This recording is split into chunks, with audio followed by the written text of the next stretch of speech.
अस्सलामुअलैकुम, hello everyone. कैसे हैं आप? आई होप आप सब अच्छे होंगे, खुश होंगे, स्वस्थ होंगे, मस्त होंगे। तो welcome back to my channel और स्वागत है एक नए और प्यारे से ब्लॉग में। तो भाई इसकी शुरुआत हम सुबह सुबह से ही कर रहे हैं और सुबह नाश्ते में मैंने बनाई थी मैकरोनी, क्योंकि अलीशा का मन कर रहा था कि मम्मी मेरे लिए लंच में ना मैकरोनी बना के दे दो, तो मैंने उसके लिए मैकरोनी बना दी थी और थोड़ी मैं अपने लिए भी निकाल रही थी। और ये देखिए आज का अंदर वाला रूम है ना, सारा आहिल ने ही अच्छे से साफ़ किया। भाई मैं बच्चों से ना ये छोटे छोटे काम करवाती रहती हूँ, जैसे भाई चादर वगैरह साफ़ करनी और कोई चीज़ यहाँ पड़ी है तो उसे उसके जगह पे रखना।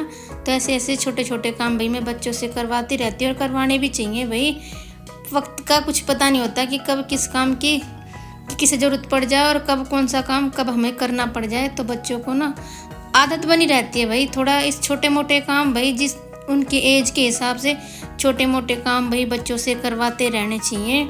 इससे ना बच्चों की आदत भी बनी रहती है और उन पे ज़्यादा वो भी नहीं पड़ता बर्डन कि कभी उनको ऐसा काम करना पड़ जाए तो वो ही सोचे कि हम ये काम कैसे करेंगे। तो इसलिए छोटे मोटे काम बच्चों से करवाने ही चाहिए भाई।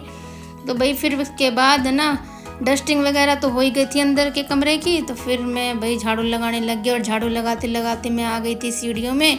और भाई जब देखा ना मोमटी भी थोड़ी सी हालत सी ख़राब सी है, मतलब ऊपर से जो ये पुट्टे से झड़ झड़ के गिरते हैं ना भाई शिल्प से, और दीवारों से रेती झड़ती है ना, उससे ना इतनी काफ़ी डस्ट सी हो गई थी। तो मैं चलो भाई अब ऊपर आए गए तो इसलिए हाथी से भी साफ़ कर लो। और भाई ऐसे ऐसे काम है ना मुझे झाड़ू लगाते वक्त याद आते हैं, करने कुछ काम बैठूंगी और करने फिर कुछ लग जाऊंगी। भाई मेरा तो साथ तो ऐसे ही चलता रहता है। आप लोग भी कमेंट करके बताना भाई कि आप लोगों के साथ भी ऐसा होता है कि आप करते कुछ हो फिर उसके बाद करने क्या लग जाते हो काम को। तो आप मेरे को भी कमेंट करके ज़रूर बताना भाई कि आपके साथ ऐसा होता है या नहीं। वैसे तो भाई मैंने बढ़िया से ना झाड़ू लगाई है और ऊपर नीचे ना बढ़िया साफ़ हो गई भाई। मोमटी भी बिल्कुल काफ़ी टाइम हो गया था, वैसे झाड़ू तो लगती थी लेकिन भाई थोड़ी थोड़ी से सामानों को हटा के झाड़ू लगाना ना वो काफ़ी टाइम बाद हुआ है। तो वो मेरी मोमटी भी अच्छे से साफ़ हो गई है। और देखो दीवार वगैरह तो मैंने झाड़ी नहीं, अगर मैं दीवार छत को झाड़ने लगती ना तो भाई फिर मेरे तो पूरा दिन कम था उस मोमटी में, क्योंकि इतना वो होता ना, मतलब सीलन की वजह से ना इतने पुट्टी के ना ऐसे पुलंदा से उतर उतर के गिरते हैं भाई। और छत पे जो पटिया डली हुई है पटावाया पटिया का वो भी ऐसे झड़ झड़ के गिरता, तो पूरा दिन कम था भाई उसकी सफाई के लिए। पर मैंने छोटा छोटा सा मतलब नीचे नीचे से पूरी सफाई कर दी है। ऊपर की तो चलो जिस दिन एक्स्ट्रा टाइम होगा ना मेरे पास उसी दिन उसको छेड़ूंगी भाई, नहीं तो अभी मैं उसको छेड़ने का मेरा कोई इरादा नहीं है। तो भाई उसके बाद फिर लिविंग रूम में आई तो फिर इसको सेट किया सारा, मतलब कुशन वगैरह ये टेबल का कवर सब व्यस्त व्यस्त थे तो इनको अपने ठीक ठाक किया है। और भाई इसीलिए मेरे को ये अच्छा नहीं लगता टेबल का कवर, जरा सा भी छूते ना तो हिल जाता है। जिस दिन मेरा दिमाग घूम गया ना तो मैं उस दिन इसको तौलिए का हटा दूंगी, जब तक चल रहा है काम चल रहा है, और जिस दिन हटेगा ना दिमाग तो उसी दिन भाई मैं इसको तौलिए को हटा दूंगी और सिर्फ ये जो प्लास्टिक वाला कवर है बस उसे ही रहने दूंगी। तो जी फिर लिविंग रूम की भी अच्छे से सफाई हो गई है। तो यहाँ पे बच्चों की चप्पलें ना थोड़ी इधर उधर पड़ी हुई थी तो वो भी ठीक ठाक उनकी जगह पे रख दी हैं बढ़िया से।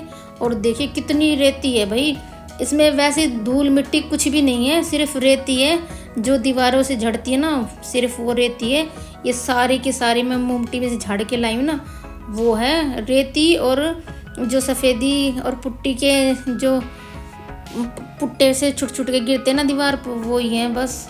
तो इससे ना काफ़ी धूल धूल हो गई थी भाई घर में, और काफ़ी अच्छे से भाई पेशेंट के साथ मेरे को झाड़ू लगानी पड़ी क्योंकि धूल भी उड़ रही थी और हवा भी चल रही थी। तो अपनी झाड़ू को कंप्लीट करने के बाद आ गई थी मैं किचन में, और जो सुबह की मैकरोनी जो बची हुई थी ना, जो बच गई थी तो उसे मैंने एक कटोरे में करके रख दिया है फ्रिज में। और सिलफ वगैरह भी साफ़ कर, वैसे पहले भी मैंने मोटा मोटा सा तो किचन साफ़ कर ही दिया था, लेकिन जो थोड़ी सी बारीकी के काम थे ना वो भाई मैंने आने वाले टाइम के लिए छोड़ दिए थे कि बाद में जब बिल्कुल थोड़ी सी फुर्सत हो जाएगी ना फिर आराम से करूँगी। और ये काम ना भैया आराम से करने वाले होते हैं कि पूरे किचन को भैया अच्छे से बारीकी से साफ़ करना पड़ता है। वैसे जो सामान जहाँ था ना उसकी जगह पे तो मैंने पहले ही रख दिया था कि ज़्यादा गंदा ना लगे और कोई आ भी जाए तो। और अब अच्छे से बिल्कुल सर्फ साबुन से और कपड़े से बिल्कुल स्लैब को भी अच्छे से साफ़ कर दिया मैंने। तो अब बर्तन हैं भाई, ये काफ़ी हो गए थे, नाश्ते के भी थे और चाय पानी के भी थे, तो काफ़ी बर्तन हो गए थे। तो उन्हें भी अच्छे से साफ़ करेंगे। पहले तो भाई इनकी झूठन उतार के एक तरफ रखेंगे और फिर बाद में अच्छे से रगड़ रगड़ के इनके मांजेंगे और फिर बाद में धो धो के टोकरी में रख देंगे। और सारा पानी जब निचड़ जाएगा ना बढ़िया एकदम से, फिर इनको रैंक में लगा देंगे और जिस बर्तन की जहाँ जगह है उसको वहाँ पे एडजस्ट कर देंगे। भाई पूरी रसोई भी अच्छे से क्लीन कर दी है, बर्तन वगैरह सब हो गए हैं। और भाई उसके बाद लग गई थी मैं पोछा लगाने, और पोछा भी बैठ के ही लगाऊंगी भाई, जब तक हाथ पैर सलामत हैं या चल रहे हैं, यूँ कह लिए शरीर में दम है भाई, तब तक तो बैठ के ही पोछा लगाएंगे। और जिस दिन शरीर ने साथ देना बंद कर दिया भाई, उस दिन तो खड़े होके लगाना ही है। लेकिन जब तक हाथ पैर चल रहे हैं, ठीक ठाक चल रहे हैं, तो भाई क्यों ना भाई अपने मन की सी कर ली जाए। आने वाला वक्त तो भाई किसने देखा है और क्या ही होगा, वो तो भाई ऊपर वाले के सिवा हम जान नहीं सकते। तो पूरे में पोछा लगा दिया है बढ़िया से, और भाई बहुत अच्छा लगता है जब सफाई हो जाती है। और ये मैं दिखा रही थी आपको फाइनल लुक पूरे घर का, कि पूरा घर एकदम चमचमा गया भाई, एक नंबर का घर हो गया बिल्कुल। और इस वक्त तो भाई मुझे इतनी अच्छी फीलिंग आती है भाई, कि किसी को अपने महल में बैठ के भी क्या आती होगी भाई, मुझे अपने छोटे से घर को देख के ना इस वक्त इतनी अच्छी फीलिंग आती है बहुत ज़्यादा, कि मेरा घर एकदम से साफ़ सुथरा है, कोई चीज़ यहाँ वहाँ फैली हुई नहीं है, जिसकी जहाँ जगह है सब सामान वहाँ पे है। और फर्श भी भाई एकदम से चमचमा गया भाई, बैठ के पोछा लगाने से ये फ़ायदा होता है, फर्श की शाइनिंग ही अलग होती है भाई। पूरा घर दिखा रही थी मैं आपको घुमा घुमा के कि कितना अच्छा लग रहा था। तो फिर उसके बाद भी नहाना धोना करके फिर आ गए थे हम किचन में, क्योंकि हमें करनी थी दोपहर के खाने की तैयारी। तो आज है ना भैया देसी सा खाना बनाएंगे, बिल्कुल देसी अंदाज में। तो आज मैंने बनाई है टमाटर प्याज और हरी मिर्च की ये चटनी सी बोलते हैं, वो बनाइए भाई। और उसके साथ बनाएंगे बूंदी का रायता। तो उसी की तैयारी में लगी हुई थी भाई। वो तो मेरी प्याज टमाटर की चटनी तो कुल मिला के तैयार हो ही चुकी थी, बस थोड़ी सी बाकी थी, तो मैंने ढक के पकने के लिए छोड़ दिया। तब तक करेंगे अपने रायते की तैयारी। और यहाँ पे बनाएंगे हम बूंदी का रायता। और भाई जब बूंदी के रायता बनाते हैं ना भाई, जब उसके पहले ना जो बूंदी खाने का जो मज़ा होता है ना, वो भी मज़ा ही आता है भाई। किसी नमकीन से भी ज़्यादा टेस्ट आता है भाई। मुझे तो नमकीन खाने का इतना शौक़ नहीं है, लेकिन जब रायता जब बनाती हूँ ना, तो बूंदी भाई ज़रूर खाती हूँ। तो मैंने दही को अच्छे से फेंट लिया और भाई इसमें बूंदी भी डाल दी है। जब तक खाने का टाइम होगा ना, तब तक ये अच्छे से फूल जाएंगी। और मैंने ना थोड़ी सी हरी मिर्च और लहसुन को ना ऐसे मिक्सी में हल्का सा घुमा दिया था भाई बढ़िया से, जिससे लहसुन का और मिर्च का फ्लेवर है ना ज़बरदस्त आता है रायते में। आप इस तरीके से बनाते होगे मेरे ख्याल से, पर जो नहीं बनाता ना वो इस तरीके से बनाए भाई। और रायता ना एक नंबर का बनता है भाई, और टेस्टी भी लगता है। और जब तक रायते में लहसुन का फ्लेवर ना आए ना भाई, मज़ा ही नहीं आता। तो भाई मिर्च तो बिल्कुल परफेक्ट थी, ना तो कम रही और ना ज़्यादा रही। तो इसके बाद भाई जब मैंने कल नमक पीसा था ना, बिल्कुल काला है भाई, ये अलग से तरह का नमक है। तो ये मैंने खूब सारा डाल दिया, क्योंकि इसमें इतनी तेज नहीं है जितनी होनी चाहिए काली नमक में, मतलब उससे कम है इसमें तेज, मतलब इतना तेज़ नहीं है। तो मैंने काफ़ी सारा इसमें डाल दिया है।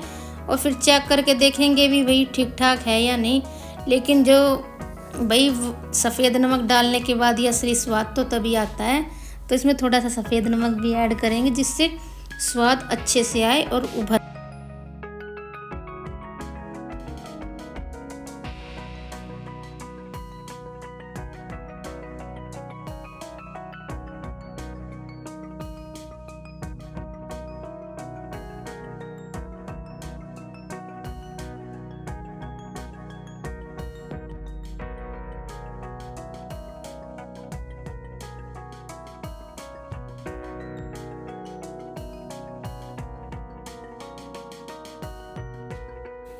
तो रायता भी बन के हो गया है तैयार। बस अब लगाएंगे इसमें थोड़ा सा जीरे का और हींग का छोंक, और रायता बन के बिल्कुल तैयार हो जाएगा। वैसे मैं इसमें हरा धनिया भी डालती हूँ भाई, लेकिन वो ये ना मेरे पास हरा धनिया था नहीं, भी ख़त्म हो चुका है। वैसे भी सारी सब्जी ख़त्म हो गई है। टमाटर भी कल वकील साहब तो लेट आए थे, लेकिन मैंने जोनी के हाथ मंगवाए थे, उसी ने ला के दिए भाई। और काफ़ी अच्छे टमाटर लाया, बिल्कुल देसी टमाटर, खट्टे खट्टे से। बहुत टेस्टी ये बनी थी भाई। हमारी जो प्याज टमाटर की चटनी बनाई थी ना, एक नंबर की बनी थी, क्योंकि टमाटर में खट्टापन था ना, बहुत टेस्टी बनी थी। तो तो भाई हमारा छोक लग के हो गया है तैयार और रायता भी हो गया है। तो आटा वगैरह तो भाई मैंने पहले ही लगा के रख लिया था। तो अब फटाफट से बनाएंगे रोटियां। मैं आपको दिखा रही थी, मेरी चटनी भी हो गई है तैयार और फटाफट से सेकेंगे अब गरम गरम सी फूली फूली सी रोटियां। और जैसा कि सबसे पहले देंगे आएंगे अम्मा को और फिर बाद में अपने लिए तैयारी करेंगे। तो पहले की रोटी फिर भाई अम्मा को दे के आते हैं। और भाई जब कुछ सब्जी नहीं होती ना, कुछ समझ में नहीं आए क्या बनाए और क्या अच्छा सा चटपटा सा खाने का मन करा, तो भाई इस तरीके की देसी खाना बनाए। ऐसी प्याज चटनी की रोटी और उसके साथ बन जाए या तो लस्सी या फिर रायता, भाई मज़ा ही आ जाता है। फिर तो सारे पकवान भाई एक तरफ हो जाते हैं और ये देसी खाना, बस मन को शांति मिलती है भाई देसी खाना खाने से। चाहे आप कितना भी बाज़ार का खाना खा लो, टरम सटरम खा लो, लेकिन भाई जो देसी खाने में जो हमारे बाप दादा खाते आए हैं बिल्कुल सिंपल सादा खाना, उसके तो भाई होड़ ही नहीं है। बहुत मज़ा आ जाता है भाई उसके खाने में। तो भाई इसी के साथ करेंगे आज के ब्लॉग की एंडिंग। आई होप आज का ब्लॉग आपको पसंद आया होगा, और भाई पसंद आया हो तो लाइक शेयर सब्सक्राइब करना ना भूलें। तो जी मिलते हैं एक नए और प्यारे से ब्लॉग में, तब तक के लिए बाय, अल्लाह हाफिज़। खुश रखिए अपना और अपनों का ध्यान रखिए, बाय बाय।